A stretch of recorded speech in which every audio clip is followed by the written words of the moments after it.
குயில் பாட மறக்கலாம், மயிலாட மறக்கலாம், நயமுடனே நண்பரும் என்னை விட்டு பிரியலாம்.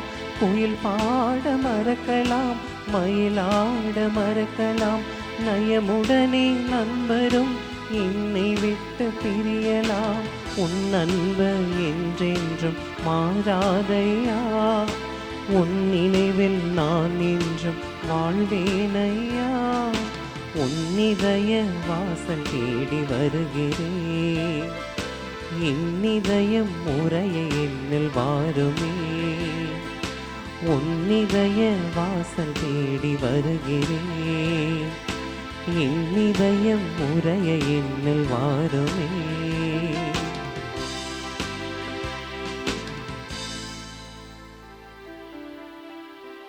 தந்தை மகன் தூய ஆவியின் பெயராலே ஆமென். நம் ஆண்டவராகிய இயேசு கிறிஸ்துவின் அருளும் கடவுளின் அன்பும் தூய ஆவியின் தோழமையும் உங்கள் அனைவரோடும் இருப்பதாக. உம் ஆன்மாவோடும் இருப்பதாக. இறைவனின் அருளையும் கன்னிமரியாளுடைய பாதுகாப்பையும் நம்முடைய வாழ்விலை உணரக்கூடியவர்களாக மாதத்தின் முதல் சனிக்கிழமையான இன்று கன்னிமரியாளுக்கு நம்முடைய குடும்பங்களை எல்லாம் ஒப்பு கொடுத்து கன்னிமரியால் நம் குடும்பங்களுக்கு பரிந்து பேசக்கூடியவராக, நாம் செய்யக்கூடிய எல்லா விதமான காரியங்களுக்கும் நமக்கு துணையாக இருக்கக்கூடியவராக, ஒரு அன்னையாக நம்மை வழிநடத்தக்கூடியவராக இருக்கிறார் என்ற நம்பிக்கையோடு இந்த கல்வாரி பள்ளியிலே பக்தியோடு பங்கெடுப்போம். இறைவனுக்கு எதிராக செய்த எல்லா விதமான குற்றங்கள் குறைகள் அனைத்தையும் நினைத்து பார்த்து இறைவனிடத்திலே மன்னிப்பை வேண்டுவோம்.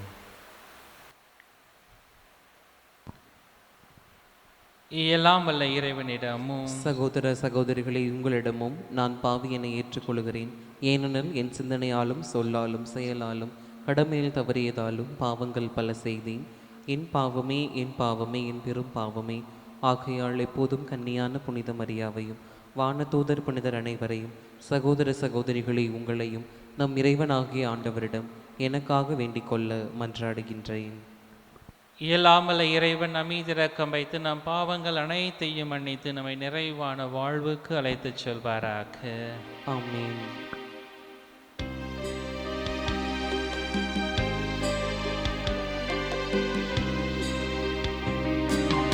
ஆண்டவரே இரக்கமாயிரும்,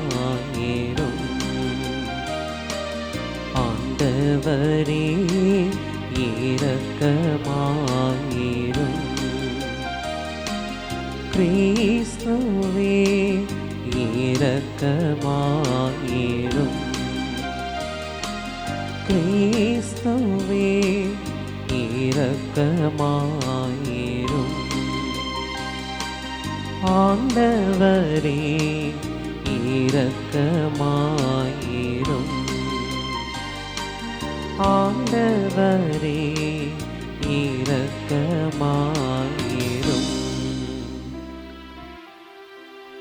மன்றாடுவோமாக. இறைவா, உமடார் அடியார்களாகிய நாங்கள் என்றும் மன உடல் நலம் பெற்று மகிழ செய்தருளும். என்றும் கன்னியான மாட்சி நிறைந்த புனித மரியாவின் பரிந்துரையால் எல்லா துயரங்களில் என்றும் விடுதலை பெறவும் நிலையான பேரின்பத்தை தூய்த்துணரவும் எங்களுக்கு அருள்வீராக. உம்மோடு தூயாவியானவரின் ஒன்றிப்பில் இறைவனாய் என்றென்றும் வாழ்ந்து ஆட்சி செய்கின்ற அவர் வழியாக உம்மை மன்றாடுகின்றோம்.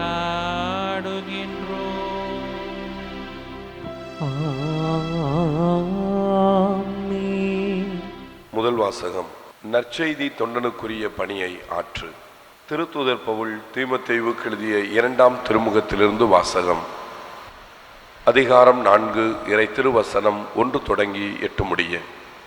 அன்புக்குரியவரே, கடவுள் முன்னிலையிலும் வாழ்வோருக்கும் இறந்தோருக்கும் தீர்ப்பளிக்கப் போகிற கிறிஸ்து இயேசு முன்னிலையிலும் அவர் தோன்றப் போவதை முன்னிட்டு அவரது ஆளுகையை முன்னிட்டும் நான் ஆணையிட்டு கூறுவது, இறை வார்த்தையை அறிவி. வாய்ப்பு கிடைத்தாலும் கிடைக்காவிட்டாலும் இதை செய்வதில் நீ கருத்தாயிரு. கண்டித்து பேசு, கடிந்து கொள், அறிவுரை கூறு, மிகுந்த பொறுமையோடு கற்றுக்கொடு. ஒரு காலம் வரும், அப்போது மக்கள் நலம் தரும் போதனையை தாங்க மாட்டார்கள்.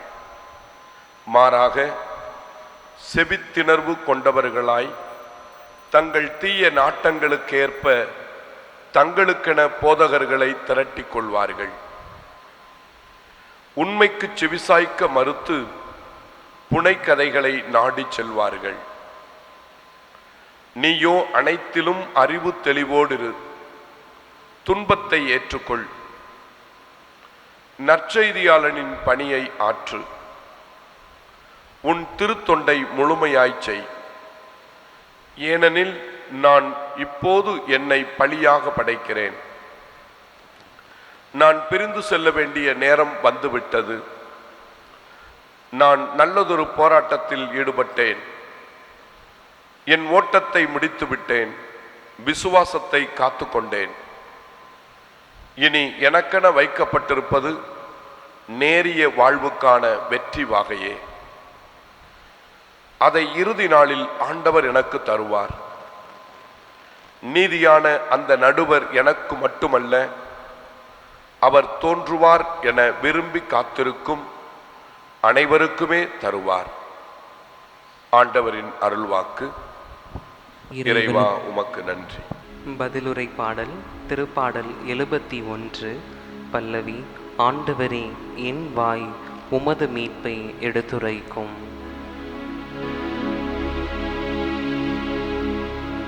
ஆண்டவரே, என் வாய் உமது மீட்பை எடுத்துரைக்கும்.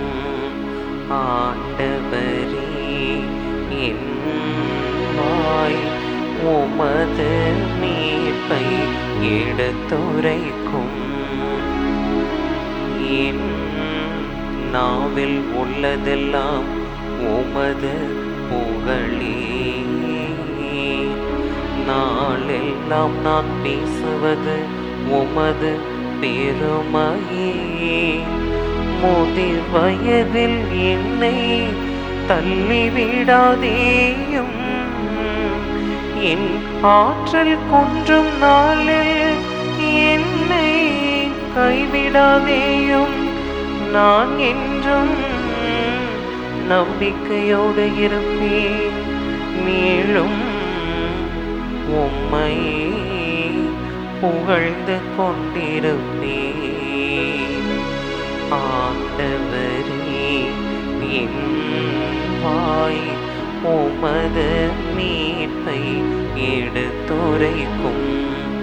ஆண்டவரே, என் வாய் உமது மீட்பை எடுத்துரைக்கும்.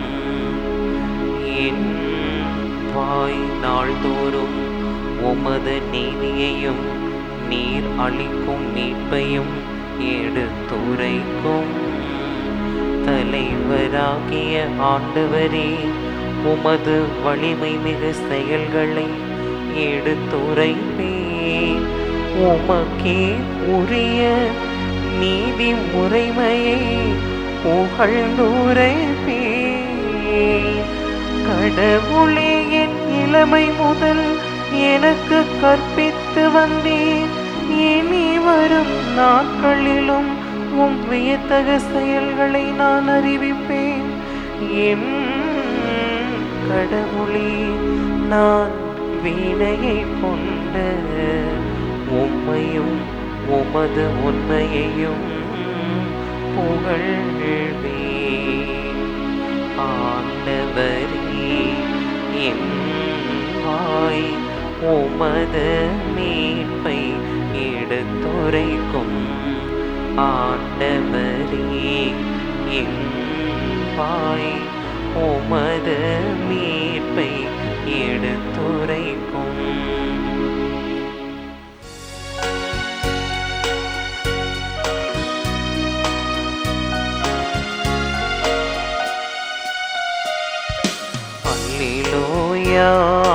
அல்லேலூயா அல்லேலூயா அல்லேலூயா அல்லேலூயா அல்லேலூயா அல்லேலூயா. ஏழையரின் உள்ளத்தோர் பேறு பெற்றோர், ஏனெனில் விண்ணரசு அவர்களுக்கு உரியது. அல்லேலூயா அல்லேலூயா அல்லேலூயா அல்லேலூயா அல்லேலூயா. ஆண்டவர் உங்களோடு இருப்பாராக. உம் ஆன்மாவோடும் இருப்பாராக. மார்கழியின செய்திலிருந்து வாசகம். ஆண்டவரே மாட்சி உமக்கே. அக்காலத்தில் இயேசு கற்பித்துக் கொண்டிருந்த போது மறைநூல் அறிஞர்களை குறித்து கவனமாயிருங்கள். அவர்கள் தொங்கல் ஆடை அணிந்து நடமாடுவதையும் சந்தை வெளிகளில் மக்கள் தங்களுக்கு வணக்கம் செலுத்துவதையும் விரும்புகிறார்கள். தொழுகை கூடங்களில் முதன்மையான இருக்கைகளை, விருந்துகளில் முதன்மையான இடங்களையும் பெற விரும்புகிறார்கள். கைம்பெண்களின் வீடுகளை பிடுங்கிக் கொள்கிறார்கள். நீண்ட நேரம் இறைவனிடம் வேண்டுவதாக நடிக்கிறார்கள். கடும் தண்டனை தீர்ப்புக்கு ஆளாக இருப்பார்கள் இவர்களே என்று கூறினார். இயேசு காணிக்கை பெட்டிற்கு எதிராக அமர்ந்து கொண்டு மக்கள் அதில் செப்பு காசு போடுவதை உற்று நோக்கி கொண்டிருந்தார். செல்வர் பலர் அதில் மிகுதியாக போட்டனர். அங்கு வந்த ஒரு ஏழை கைம்பெண் ஒரு கொரிந்தானுக்கு இணையாக 2 காசுகளை போட்டார். அப்போது அவர் தம் சீடரை வரவழைத்து, இந்த ஏழை கைம்பெண் காணிக்கை பெட்டியில் காசு போட்ட மற்ற எல்லோரையும் விட மிகுதியாக போட்டிருக்கிறார் என உறுதியாக உங்களுக்கு சொல்கிறேன். ஏனெனில் அவர்கள் அனைவரும் தங்களுக்கு இருந்த மிகுதியான செல்வத்திலிருந்து போட்டனர். இவரோ தமக்கு பற்றாக்குறை இருந்தும் தம்மிடம் இருந்த அனைத்தையுமே, ஏன் தம் பிழைப்புக்காக வைத்திருந்த எல்லாவற்றையுமே போட்டுவிட்டார் என்று அவர்களிடம் கூறினார். இது கிறிஸ்துவின் நற்செய்தி. கிறிஸ்துவே உமக்கு புகழ். கிறிஸ்துவுக்குள் எனக்கு மிகவும் பிரியமான அன்பு சகோதர சகோதரிகளே, மாதத்தின் முதல் நாளிலே கன்னிமரியாளுக்கு ஒப்பு கொடுக்கப்பட்ட இந்த நாளிலே கன்னிமரியால் நமக்கு தேவையான எல்லா விதமான வரங்களையும் எல்லா விதமான பரிந்து பேசுதலின் வழியாக கடவுளிடமிருந்து பெற்று தருகிறார் என்கின்ற ஒரு உண்மையான நம்பிக்கையோடு இந்த திருப்பலியில் நாம் பக்தியோடு பங்கெடுத்து கொண்டிருக்கிறோம். இந்த 2 வாசகங்களும் சக்தி நிறைந்த அல்லது சக்தி வாய்ந்த சித்திரங்களை நம்முடைய கண் முன்னாக நிறுத்தக்கூடியதாக இருக்கிறது. இன்றைய முதல் வாசகத்திலே திருத்தூதர் பவுல் தன் வாழ்க்கையினுடைய இறுதி கட்டத்தை நெருங்குகிற போது அவர் பல்வேறு விதமான துன்பங்களுக்கும் கவலைகளுக்கும் உட்படுத்தப்பட்டிருந்த போதிலும் வெற்றி பெற்ற ஒரு போர் வீரனைப் போல அவர் ஒரு உறுதியான ஒரு நம்பிக்கையோடு அவர் கடவுளை போற்றக்கூடியவராக இருக்கிறார்.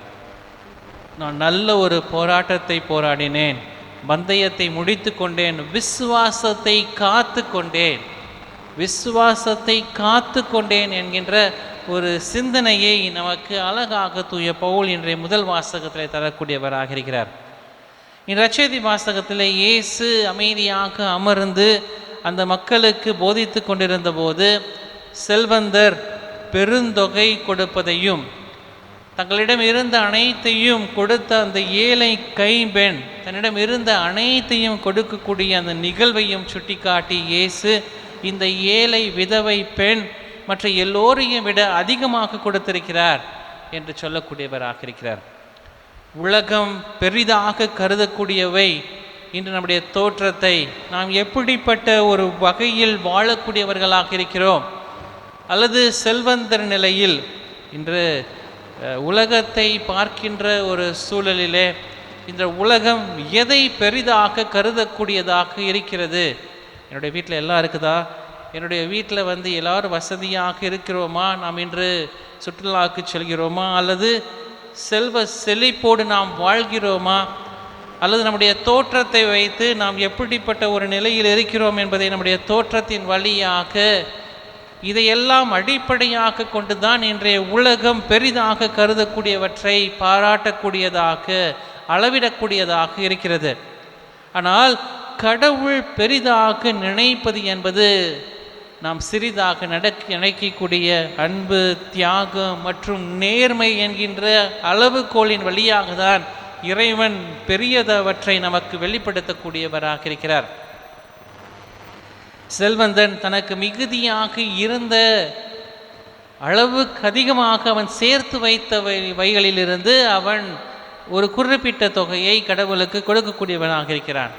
ஆனால் இந்த விதவை கைம்பெண் தன்னிடம் இருந்த அனைத்தையும் கடவுளுக்கு கொடுக்கக்கூடிய ஒரு நிகழ்வை இயேசு சுட்டி காட்டுகிற இந்த நற்செய்தி பகுதி மனித கண்ணுக்கு சிறிதாக தோன்றியதுதான் கடவுளுக்கு பெரிதாக தோன்றுகிறது. இன்று உலகம் பெரிதாக கருதக்கூடியவற்றை நாம் பிடித்து கொண்டிருக்கிறோம்.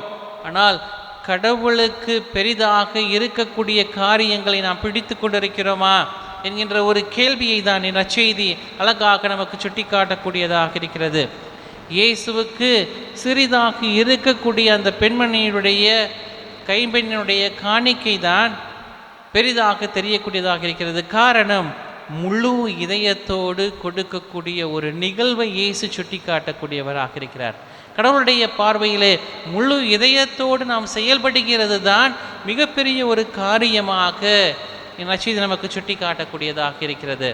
பழைய ஏற்பாட்டிலே எலியா தன் கடைசி கைப்பிடி மாவை கொடுத்த அந்த கைம்பெண்ணினுடைய சாரிபாத்தினுடைய விதவையை நமக்கு நினைவூட்டக்கூடியதாக இருக்கிறது. தேவன் அவளுடைய நம்பிக்கையை அபரிவிதமாக ஆசீர்வதிக்கக்கூடியவராக இருக்கிறார். அந்த கைம்பெண்ணிடமிருந்து அந்த கடைசி கைப்பிடி மாவு அடுத்து என்ன நடக்கும் என்பது தெரியாத ஒரு சூழ்நிலையில் எலியா கேட்டபோது அதை தன்னுடைய சீடருக்காக எலியாவுக்காக செய்து கொடுக்கக்கூடியவராக இருக்கிறார். எலியா அதை உண்ட பிறகு அந்த மாவு குறையவே இல்லை என்பதை பழைய ஏற்பாடு அழகாக சுட்டி காட்டக்கூடியதாக இருக்கிறது. அப்படிப்பட்ட ஒரு நிகழ்வு தான் நற்செய்தியிலும் அந்த கைம்பெண் தனக்கு இருந்த அனைத்தையும் கொடுக்கக்கூடியதாக இருக்கிறாள். தன்னுடைய அடுத்த வேலைக்கு என்ன செய்ய வேண்டும், அடுத்த வேலைக்கு உணவுக்கு அவள் என்ன செய்வாள் என்பதையெல்லாம் அவள் யோசிக்கவில்லை. காரணம், கடவுள் மீது உள்ள நம்பிக்கை. கடவுள் அவரை காப்பாற்றக்கூடியவளாக இருப்பாள் என்கின்ற ஒரு நம்பிக்கையிலே அனைத்தையும் கொடுக்கக்கூடியவராக இருக்கிறார். இன்று பல நேரங்களில் நாம் சொல்கிறோம், எனக்கு திறமை இல்லை, என்னிடத்தில் செல்வம் இல்லை, நான் பெரிய காரியங்களை செய்வதில்லை. ஆனால் கடவுள் அதை எதிர்பார்ப்பதில்லை. மாறாக உன் இருதயத்தை, உன்னுடைய உள்ளத்தை முழு உள்ளத்தோடு நீ செயல்படக்கூடியவராக இருக்கிறாரா என்கின்ற ஒரு எண்ணத்தை தான் இன்று கடவுளிடத்தில் நம்மிடத்திலிருந்து பார்க்கக்கூடியவராக இருக்கிறார்.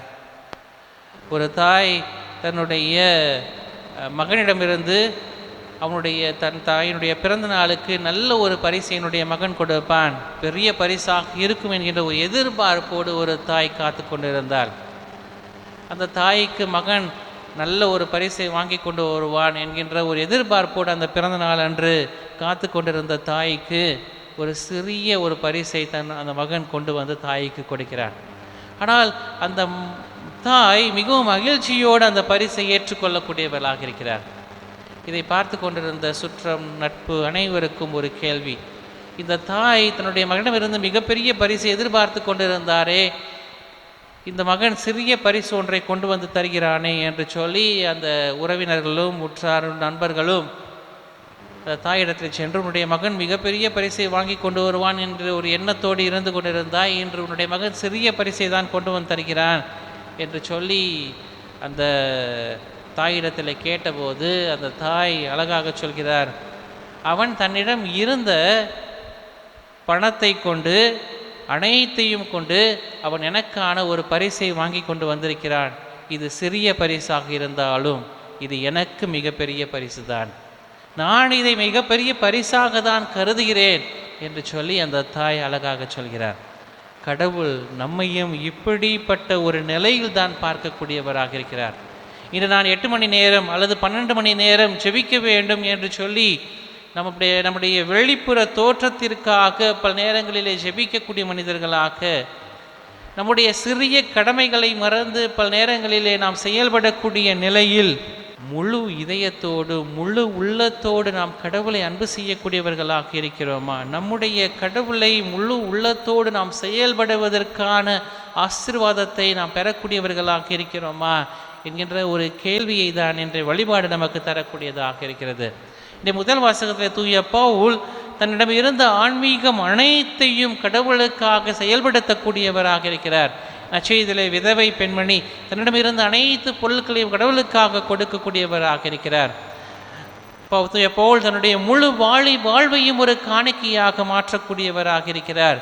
விதவை தன்னிடம் இருந்த சிறிய பணத்தை, தன்னிடம் இருந்த முழுவதையும் முழு இதயத்தோடு அந்த 2 நாணயங்களை கடவுளுக்கு காணிக்கையாக கொடுக்கக்கூடியவராக இருக்கிறார்.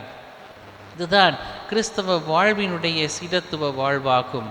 கடவுள் ஏதோ ஒன்றை கொடுப்பது மட்டுமல்ல, கடவுளுக்கு நம்மிடம் இருக்கக்கூடிய ஏதோ ஒன்றை நம்ம கொடுப்பதல்ல, மாறாக நம்மையே கடவுளுக்கு முழுமையாக அர்ப்பணிக்கக்கூடிய ஒரு முழு வாழ்வு தான் இந்த கிறிஸ்தவத்தினுடைய சீரத்துவ வாழ்வு என்பதை இயேசு அழகாக இன்றைய நற்செய்தியின் வழியாக என்னுடைய சீரலுக்கு சுட்டி காட்டக்கூடியவராக இருக்கிறார். நற்செய்தியிலேயே விதவையை புகழ்வதற்கு முன்பாக இயேசு மறைநூல் அறிஞர்களையும் குறித்து கவனமாக இருக்க வேண்டும் என்று சொல்லி சுட்டி காட்டக்கூடியவராக இருக்கிறார். ஏன் இந்த நற்செய்தி பகுதிகளை நாம் தொடர்ந்து வாசித்திருக்கிற போது ஒவ்வொரு பகுதியும் ஒவ்வொரு பகுதிகளோடு தொடர்பு கொண்டவை. அந்த தொடர்பை நாம் பார்க்கின்ற போது இயேசு ஏன் நற்செய்தியில் இந்த விதவை பெண்மணியை பாராட்டுவதற்கு முன்பாக இந்த மறைநூல் அறிஞர்களை சாடக்கூடியவராக அல்லது திட்டக்கூடியவராக இருக்கிறார் என்றால் காரணம், இவர்கள் நீண்ட தொங்க ஆடைகளை அணிந்து கொண்டு கௌரவமான இடங்களை தேடக்கூடியவர்களாக, பொது புகழ்ச்சியை தேடக்கூடியவராக, வெளிப்புற தோற்றத்தை முன்னிலைப்படுத்தக்கூடிய இந்த மறைநூல் அறிஞர்களை இயேசு சாடக்கூடியவராக இருக்கிறார். இவை பரிசுத்தமானவை என்று நினைத்து கொண்டிருந்த மறைநூல் அறிஞர்களுக்கு உள்ளத்தில் பெருமை கொண்டு அவர்கள் தங்களுடைய வாழ்வை கடந்து செல்கின்ற போது இயேசு இந்த விதவை பெண்மணியை சுட்டி காட்டி எந்த ஒரு அந்தஸ்தும் எந்த ஒரு அங்கீகாரமும் எந்த ஒரு முக்கியத்துவம் இல்லாத அந்த விதவை பெண்மணியை இயேசு மறைநூல் அறிஞர்களுக்கு மேலாக வைக்கக்கூடியவராக இருக்கிறார். மறைநூல் அறிஞர்களை விட மேலானவர்களாக இந்த விதவை பெண்மணியை இயேசு காட்டுகிறார் என்றால், மனிதர்களால் காண முடியாததை கடவுள் காணக்கூடியவராக இருக்கிறார். ஒருவர் ஆன்மீக ரீதியாக வளர்கிறோம், வெற்றி பெற்றதாக நாம் நம்மையே பெருமை பாராட்டி கொள்கிறோம் என்றால், நாம் பல நேரங்களிலே கடவுளிடமிருந்து வெகு தொலைவில் இருக்கக்கூடியவர்களாக இருக்கிறோம். ஒருவர் முக்கியத்துவமற்றவராக நமக்கு தோன்றுகிற போது கடவுள் முன்னிலையில் அவர் முக்கியமானவராக தோன்றப்படக்கூடியவராக இருக்கிறார். இந்த மறைநூல் அறிஞர்களையும் விதவை பெண்மணியும் நாம் ஒப்பிட்டு பார்க்கிற போது இந்த மறைநூல் அறிஞர்களுடைய மனநிலை எப்படிப்பட்ட ஒரு மனநிலையாக இருக்கக்கூடியதாக இருந்தது? தங்களை பெரியவர்களாக, தங்களை எல்லா விதத்திலும் சிறந்தவர்களாக கருதக்கூடியவர்களாக இருந்தார்கள். ஆனால் விதவை பெண்மணியை தான் இயேசு பாராட்டக்கூடியவராக இருக்கிறார். இன்று நாம் கடவுளை நாம் நோக்கி செல்கிற போது எப்படிப்பட்ட ஒரு மனநிலையில் நாம் செல்கிறோம் என்பதை தான் இயேசு பார்க்கக்கூடியவராக இருக்கிறார். இன்று வெளிப்புற தோற்றங்களால் அல்ல, மாறாக நம்முடைய வாழ்வின் அடிப்படை என்பது உள்ளத்தை நோக்கிய ஒரு பயணமாக இருக்க வேண்டும் என்பதை தான் இயேசு நற்செய்தியின் வழியாக நமக்கு சுட்டி காட்டக்கூடியவராக இருக்கிறார். புனித நார்பன்டனுடைய வாழ்வை நாம் பார்க்கிற போது அவர் செல்வத்திலும் வசதியிலும் சிறந்து விளங்கக்கூடிய ஒரு நபராக, அவர் பிறப்பே ஒரு செல்வம் மிகுந்த ஒரு பிறப்பாக இருக்கக்கூடியதாக இருக்கிறது. அரச கௌரவ குடும்பத்தில் பிறந்திருந்த ஒரு நிலையில் அவர் தன்னுடைய வாழ்வை மிகவும் சிறப்பாக வாழக்கூடியவராக இருக்கிறார். புனித நார்பட் ஒரு நாள் குதிரை பயணம் மேற்கொள்கிற போது ஒரு பயங்கரமான புயலிலே தாக்கக்கூடியவராக மின்னல் அவரை வெட்டுகிறது. அவரை வெட்டி அந்த குதிரையிலிருந்து கீழே தள்ளக்கூடிய ஒரு சூழ்நிலை, அவர் வீழ்ந்து கிடக்கக்கூடிய நிலையில் பயந்து நடுங்கியபடியே அவர் ஆண்டவரை அழைக்கிறார். ஆண்டவரே, நான் என்ன செய்ய வேண்டும் என்று சொல்லி நீர் விரும்புகிறீர் என்கின்ற ஒரு கேள்வியை அவர் கேட்கக்கூடியவராக இருக்கிறார். கடவுளுடைய பார்வையில் நான் எதை செய்ய வேண்டும் என்கின்ற ஒரு எண்ணத்தை நோக்கி தன்னுடைய வாழ்வினுடைய பாதையை அவர் மாற்றி அமைக்கக்கூடியவராக இருக்கிறார். இந்த செல்வத்திலும் கௌரவத்திலும் எந்த விதமான ஒரு வாழ்வும் இல்லை என்கின்ற சொல்லி ஒரு புதிய வாழ்வை திருப்புதல்களுக்கான ஒரு வாழ்வை, எளிமையை போதிக்கக்கூடிய ஒரு வாழ்வை அவர் தொடங்கக்கூடியவராக இருக்கிறார். மக்கள் முதலில் அவரை கேலி செய்யக்கூடியவர்களாக இருக்கிறார்கள். எப்படிப்பட்ட வசதியான ஒரு வாழ்வை சுட்டி காட்டிய புனித நார்பர்ட் இன்று எப்படி எளிய மனிதராக எளிய வாழ்வை எப்படி அவரால் இருக்க முடியும் என்று சொல்லி எல்லாம் அவரை கேலி செய்யக்கூடியவராக இருந்தார்கள். அவருடைய முந்தைய உலக வாழ்க்கையெல்லாம் சுட்டி காட்டி அவரை குத்தி காட்டக்கூடியவர்களாக இருந்தார்கள். ஆனால் படிப்படியாக அவருடைய புனித நார்பர்ட்டுடைய வாழ்வை, மனமாற்றத்தை, நேர்மையான ஒரு வாழ்வை கண்டு அவர்கள் மக்கள் அனைவரும் அவரை புகழக்கூடியவர்களாக இருந்தார்கள். கடவுள் உள்ளத்தை உற்று நோக்கக்கூடியவராக இருக்கிறார். இன்று நாம் பல நேரங்களிலே வெளிப்புற தோற்றத்தின் அடையாளங்களை வைத்து நம்முடைய வாழ்வை நாம் எப்படிப்பட்ட ஒரு நிலையில் வாழ்கிறோம் என்கின்ற ஒரு கேள்வியில் நம்மையே நாம் மூழ்கி கொண்டிருக்கிறோம். நான் தினமும் ஆலயத்துக்கு செல்கிறேன், தினமும் ஜெபமாலை சொல்கிறேன், அல்லது தினமும் நான் எல்லா விதமான காரியங்களையும் செய்கிறேன், ஏழைகளுக்கு உதவி செய்கிறேன். ஆனால் என்னுடைய உள்ளத்திலிருந்து எழக்கூடிய காரியங்கள் எப்படிப்பட்ட ஒரு மனநிலையில் நாம் செயல்படக்கூடியவர்களாக இருக்கிறோம் என்பதை தான் இயேசு உற்று நோக்கக்கூடியவராக இருக்கிறார். விதவை புனித தன்மை என்பதை வெளி தோற்றத்தில் அல்ல, மாறாக நம்முடைய அர்ப்பணிப்பின் வழியாக தான் என்பதை புனித நார்பர்ட் உணர்ந்து கொண்டது போல இன்று நாமும் நம்முடைய வாழ்வை, அர்ப்பணத்தின் வாழ்வை நம்முடைய உள்ளத்தின் ஆழத்திலிருந்து நாம் சிந்திக்கக்கூடியவர்களாக இருக்க வேண்டும். இன்று இயேசு நம்மை அழைக்கக்கூடியவராக இருக்கிறார். எப்படிப்பட்ட ஒரு வாழ்வை நாம் வாழக்கூடியவர்களாக இருக்கிறோம்? நேர்மையானவர்களாக, நம்பிக்கை உள்ளவர்களாக, தாழ்மை உள்ளவர்களாக, தாராள குணம் கொண்டவர்களாக, முழு உள்ளத்தோடும் முழு இதயத்தோடும் ஆண்டவரை அன்பு செய்யக்கூடியவர்களாக நாம் இருக்கிறோமா? புனித பவுலை போல விடாமுயற்சி கொண்டவர்களாக, விசுவாசம் கொண்டவர்களாக, முழுமையாக இறைவனுக்கு அர்ப்பணிக்கக்கூடிய ஒரு மனநிலையில் நல்ல ஒரு போராட்டத்தை போராடி இருக்கிறேன், நான் விசுவாசத்தில் நிலைத்து நின்று கொண்டிருக்கிறேன், என்னுடைய உள்ளத்தின் ஆழத்திலிருந்து அவர் சொல்லக்கூடியவராக இருந்தார். இதுதான் சிறிதாக இருந்தாலும் முழு உள்ளத்தோடு நாம் செயல்படக்கூடியவர்களாக இருக்கிறோமா? நான் பலமுறை வீட்டுக்கு போய் குடும்பங்களை சந்திக்கின்ற போது நான் சொல்லக்கூடிய காரியம் இதுதான். குடும்ப ஜெபம் என்பது மிகவும் முக்கியமான ஒரு காரியம். நீங்கள் வீட்டில் அமர்ந்து 1 மணி நேரம் 2 மணி நேரம் ஜெபிக்க வேண்டும் என்பது அல்ல, மாறாக 5 நிமிடமாவது அல்லது 2 நிமிடமாவது குடும்பமாக இருந்து நீங்கள் ஜெபிப்பதற்கு கற்றுக் கொடுக்கக்கூடியவர்களாக, ஜெபிப்பதற்கு கற்றுக்கொள்ளக்கூடியவர்களாக 2 நிமிடமாவது இந்த குடும்பத்தை அர்ப்பணித்து ஜெபிக்கக்கூடிய மனிதர்களாக உங்களை நீங்கள் மாற்றிக்கொள்ளுங்கள் என்று நான் சொல்லுவேன். காரணம், கடவுள் எத்தனை மணி நேரம் ஜெபிக்கிறோம் என்பது அல்ல. இன்றைக்கி 2 மணி நேரம் 3 மணி நேரம் உட்காந்து ஜெபிக்கலாம். ஆனால் நம்முடைய எண்ணங்கள் எப்படிப்பட்ட எண்ணங்களாக அல்லது நம்முடைய எண்ணங்களை சிதறடிக்கக்கூடிய எண்ணங்களாக நாம் மாற்றி அமைத்து கொள்ளக்கூடியவர்களாக இருக்கிறோம். ஆனால் 2 நிமிடங்கள் உண்மையான முழு இதயத்தோடு முழு உள்ளத்தோடு ஜெபிக்கக்கூடிய எண்ணத்தை கொண்டிருக்கிற போது அந்த சிறிய ஜெபமாக இருந்தாலும் அது மிகப்பெரிய ஒரு பலனை தரக்கூடியதாக இருக்கிறது. சிறியதாக இருந்தாலும் அதை முழு மனதோடு நாம் செய்யக்கூடியவர்களாக இருக்க வேண்டும். தியாகமாக இருக்கட்டும், கருணை செயல்களாக இருக்கட்டும், அன்பாக இருக்கட்டும், விசுவாசமாக இருக்கட்டும், சிறிய காரியமாக இருந்தாலும் முழு உள்ளத்தோடும் முழு இதயத்தோடும் முழு ஆன்மாவோடும் நாம் செய்கிற போது அது இறைவன் காணக்கூடிய காரியமாக மாறக்கூடியதாக இருக்கிறது. இறைவன் நம்மை உயர்த்தக்கூடிய காரியமாக அது மாறக்கூடியதாக இருக்கிறது. நாம் எதை கொடுக்கிறோம் என்பதை இறைவன் ஒருபோதும் பார்ப்பதில்லை, மாறாக எவ்வளவு கொடுக்கிறோம் என்பதையும் அவர் பார்ப்பதில்லை. மாறாக எந்த இதயத்தோடு எப்படிப்பட்ட உள்ளத்தோடு நாம் கொடுக்கிறோம் என்பதை தான் அவர் பார்க்கக்கூடியவராக இருக்கிறார். இறைவன் நம்முடைய இதயத்தை அளந்து எடுக்கக்கூடியவராக இருக்கிறார். நம்முடைய வெளிப்புற தோற்றத்தையோ நம்முடைய வெளிப்புற செயல்பாடுகளையோ அல்ல, மாறாக நம்முடைய இதயத்தின் ஆழத்திலிருந்து நான் கடவுளுக்காக வாழ்கிறேன் என்கின்ற ஒரு எண்ணத்தில் நம்முடைய வாழ்வை அமைத்து கொள்ளக்கூடியவர்களாக இருக்கிறோமா? இன்று நாம் புனித கன்னிமரியாளை நினைவு கூறக்கூடியவர்களாக இருக்கிறோம். புனித கன்னிமரியாள் தன்னுடைய வாழ்விலே முழு உள்ளத்தோடு கடவுளுக்காக செயல்படக்கூடியவராக இருந்தார். ஆம் என்று சொன்னது முதல் கடவுளுக்காக தன்னை முழுமையாக அர்ப்பணிக்கக்கூடியவராக இருக்கிறார். எப்படிப்பட்ட சோதனைகள் வந்தாலும், எப்படிப்பட்ட வேதனைகள் வந்தாலும் கடவுளுக்காக முழு உள்ளத்தோடு தன்னுடைய மகனையே இந்த உலகிற்கு அளிக்கக்கூடிய ஒரு தைரியமான பெண்மணியாக, முழு இதயத்தை கடவுளுக்காக கொடுக்கக்கூடிய ஒரு பெண்மணியாக இருக்கக்கூடியவளாக இருந்தார். அதுதான் இன்று இயேசு நம்மிடத்திலிருந்து எதிர்பார்க்கக்கூடியவராக இருக்கிறார். இதயத்தை கடவுள் காணக்கூடியவராக இருக்கிறார். இறைவன் இதயத்தை அளவிடக்கூடியவராக இருக்கிறார். நாம் இதயத்தோடு, நல்ல உள்ளத்தோடு, முழு இதயத்தோடு, முழு உள்ளத்தோடு நாம் இறைவனை அன்பு செய்யக்கூடியவர்களாக, அந்த அன்பை நம்முடைய செயல்பாடுகளின் வழியாக முழு இதயத்தோடு செயல்படக்கூடியவர்களாக வாழ வளர இத்திருப்பலிகளை சிறப்பாக ஜெபிப்போம். இறைவன் நம்முடைய குடும்பங்களையும் உள்ளங்களையும் இல்லங்களையும் நிறைவாக ஆசீர்வதித்து நடத்துவாராக. ஆமென்.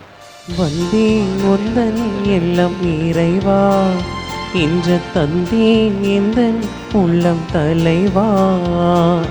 வந்தேன் உந்தன் எல்லாம் இறைவா, இன்று தந்தேன் எந்தன் உள்ளம் தலைவா. உள்ளதை எல்லாம் எடுத்து வந்தேன், அதில் நல்லவை அனைத்தையும் உவந்து தந்தேன். என ஏற்றிடுவாய் இறைவா, உந்தன் கருவியாய் மாற்றிடுவாய். வந்தேன் உந்தன் எல்லாம் இறைவா, இன்று தந்தேன் எந்தன் உள்ளம் தலைவா. சகோதர சகோதரிகளை, நாம் அனைவரும் ஒப்புக் கொடுக்கக்கூடிய இந்த கல்வாரி பள்ளி எல்லாம் வல்ல தந்தையாக இறைவனுக்கு ஏற்றதாகும்படி ஜெபியுங்கள். ஆண்டவர் தமது பெயரின் புகழ்ச்சிக்காகவும் மாட்சிக்காகவும் நமது நன்மைக்காகவும் புனித திரு அவை அனைத்து நலனுக்காகவும் உமது கையிலிருந்து இப்பலியை ஏற்றுக்கொள்வாராக. ஆண்டவரே, இப்பள்ளி பொருட்களோடு மக்களின் மன்றாட்டுக்களை ஏற்றருள உம்மை வேண்டுகின்றோம். இவ்வாறு உம்முடைய திருமகனின் தாயாகிய புனித மரியாவின் பரிந்துரையால் எந்த ஒரு மன்றாட்டும் புறக்கணிக்கப்படாமலும் எந்த ஒரு வேண்டுதலும் வீணாகாமலும் இருப்பனவாக எங்கள் ஆண்டவராகிய இயேசு கிறிஸ்து வழியாக உம்மை மன்றாடுகின்றோம்.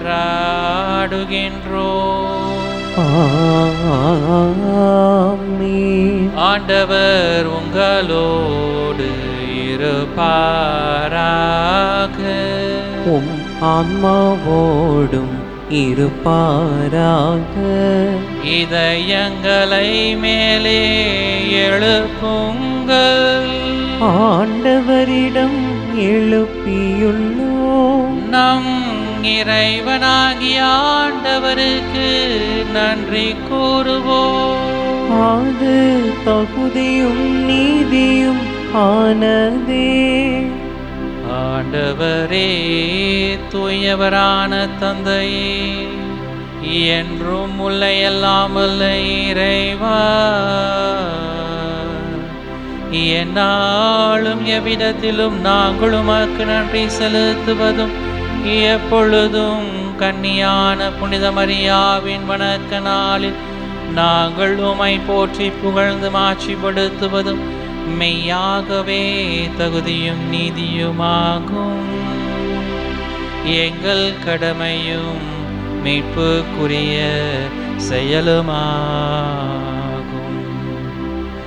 தூயாவி நிழலிட்டதால் அந்த அன்னை உம்முடைய ஒரே திருமகனை கருத்தாங்கி தமது கனிமையின் மாட்சியில் நிலைத்து நின்று நிலையான ஒளியாகி எங்கள் ஆண்டவர் இயேசு கிறிஸ்துவை உலகிற்கு அளித்தார்.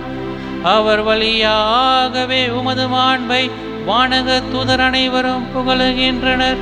தலைமை தாங்குவோருமை வழிபடுகின்றனர். அதிகாரம் செலுத்துவோரும் திருமுன்னடுங்குகின்றனர். வானங்களும் அவற்றின் உள்ள ஆற்றல்களும் செராஃபின்களும் ஒன்று கூடி அக்களித்து மகிழ்ந்து கொண்டாடுகின்றன. அவர்களோடு எங்கள் குரலையும் சேர்த்து கொள்ளுமாறு நாங்கள் உம்மை தாழ்மையுடன் இறைஞ்சி புகழ்ந்து அக்களித்து ஒரே குரலாய் பாடுவதாவது: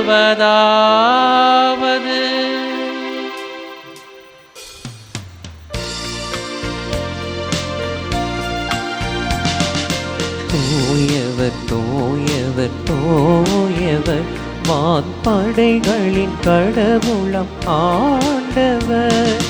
விண்ணகமும் மன்னகமும் உமது மாட்சியால் நிறைந்துள்ளன.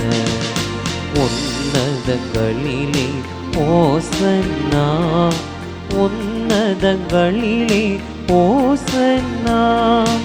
ஆண்டவர் பெயரால் வருகிறவர் ஆசி பெற்றவர்.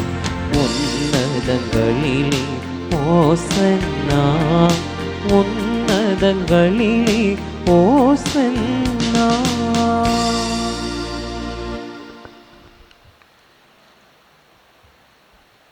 ஆண்டவரே, நீர் மெய்யாகவே தூயவர், தூய்மை அனைத்திற்கும் ஊற்று.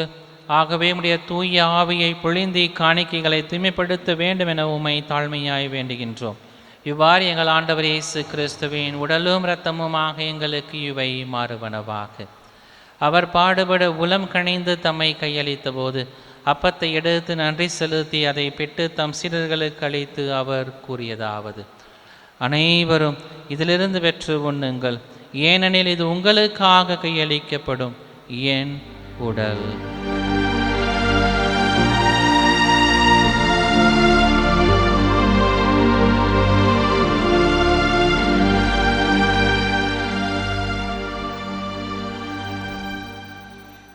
அவ்வண்ணமே இரவு விருந்து அருந்திய பின் கிண்ணத்தையும் எடுத்து மீண்டும் உமக்கு நன்றி கூறி தம் சீடர்களுக்கு அளித்து அவர் கூறியதாவது: அனைவரும் இதிலிருந்து பெற்று பருகுங்கள், ஏனெனில் இது புதிய நிலையான உடன்படிக்கைக்குரிய என் இரத்தத்தின் கிண்ணம். இது பாவ மன்னிப்புக்கென்று உங்களுக்காகவும் பலருக்காகவும் சிந்தப்படும். இதை என் நினைவாக செய்யுங்கள்.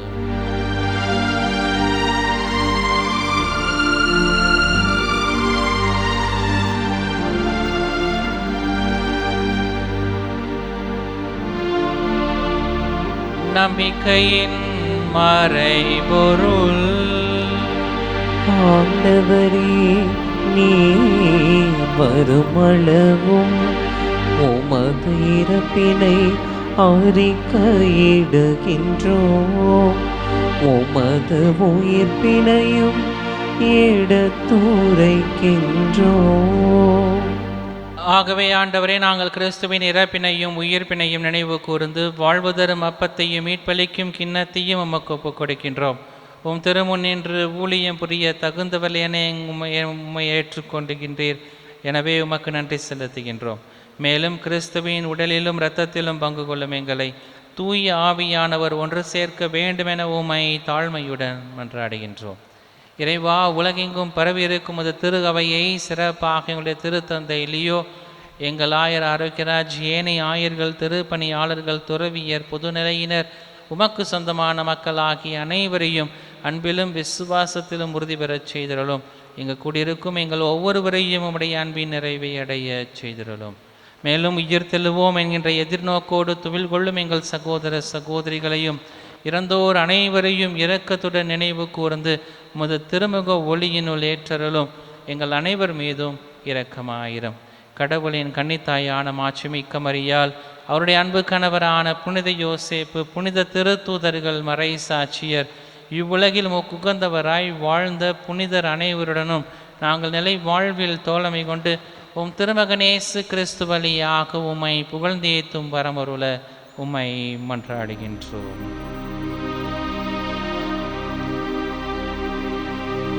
இவர் வழியாக இவரோடு இவரில் எல்லாம் வல்ல இறைவனாகிய தந்தையே, தூய ஆவியாரின் ஒன்றிப்பில் எல்லா புகழும் மாட்சியும் என்றென்றும் உமக்கு உரியதே.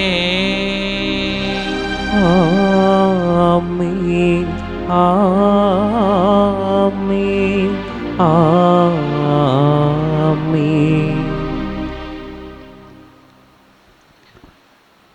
மீட்பரின் கடலையால் கற்பிக்கப்பட்டு இறை படிப்பினையால் பயிற்சி பெற்ற நாம் அனைவரும் துணிந்து சொல்லி ஜெபிப்போம்.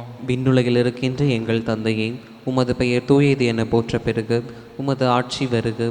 உமது திருவுளம் விண்ணுலகில் நிறைவேறுவது போல மண்ணுலகிலும் நிறைவேறுக. எங்கள் அன்றாட உணவை இன்று எங்களுக்கு தாரும்.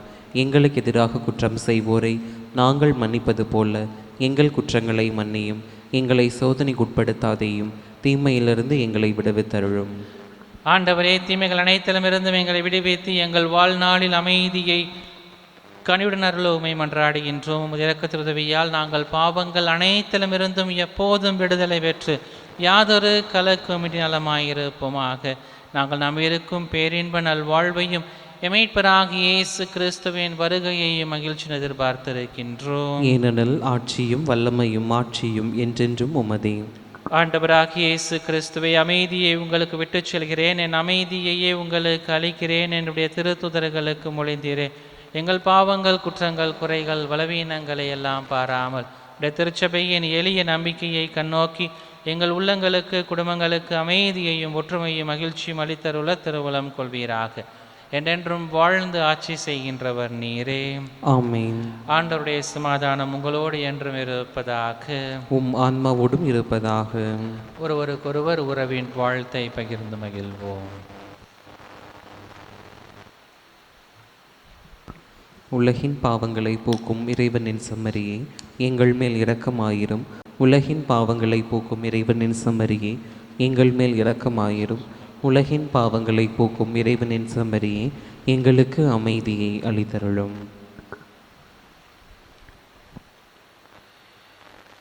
இதோ இறைவனின் செம்மறி, இவரே உலகின் பாவங்களை போக்குகிறவர்.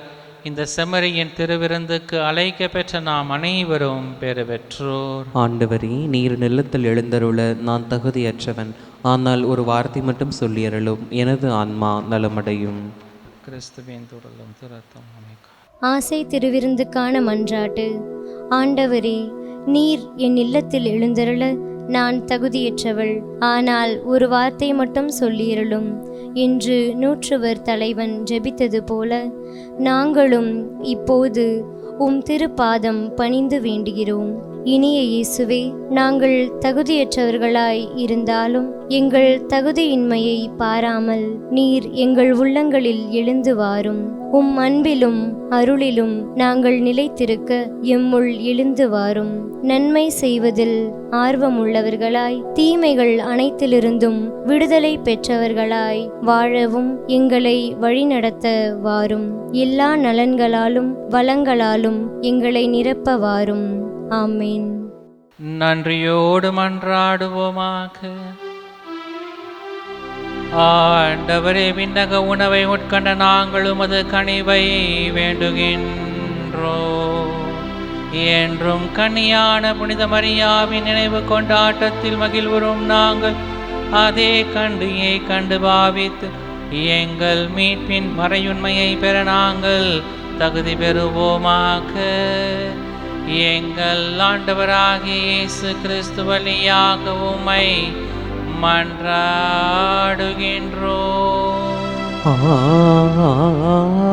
ஆமென். ஆண்டவர் உங்களோடு இருப்பாராக. உம் ஆன்மாவோடும் இருப்பாராக.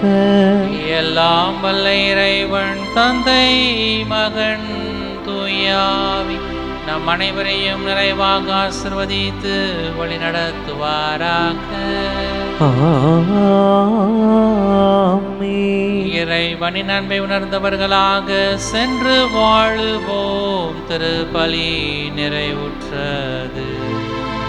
இறைவனுக்கு நன்றி.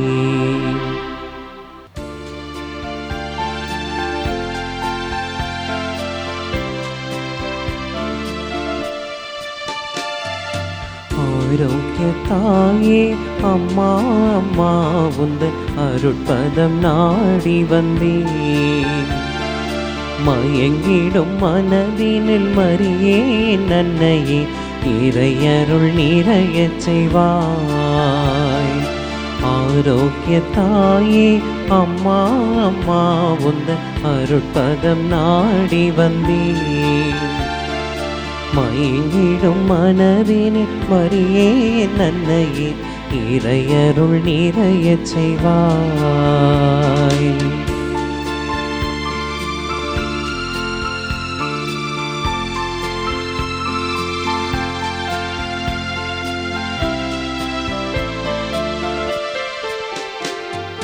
சங்கீதம் பொங்கும் சந்தோஷ வேளையிலே பொங்கும் மனம் தினம் கொண்டாடும் மாதவமே. சங்கீதம் பொங்கும் சந்தோஷ வேளையிலே பொங்கும் மனம் தினம் கொண்டாடும் மாதவமே. உன்னை தான் நம்பித்தான் உலகதை உனக்களித்தான். தேவன் வியந்தான் மகிழ்ந்தான் உன் பெருமை எண்ணித்தான். ஆரோக்கிய தாயே அம்மா அம்மா உந்தன் அருட்பதம் நாடி வந்தேன். மயங்கிடும் மனதினில் மரியே என் அன்னையே இறையருள் நிறையச் செய்வாய். தந்தை மகன் தூய ஆவியின் பெயராலே ஆமென்.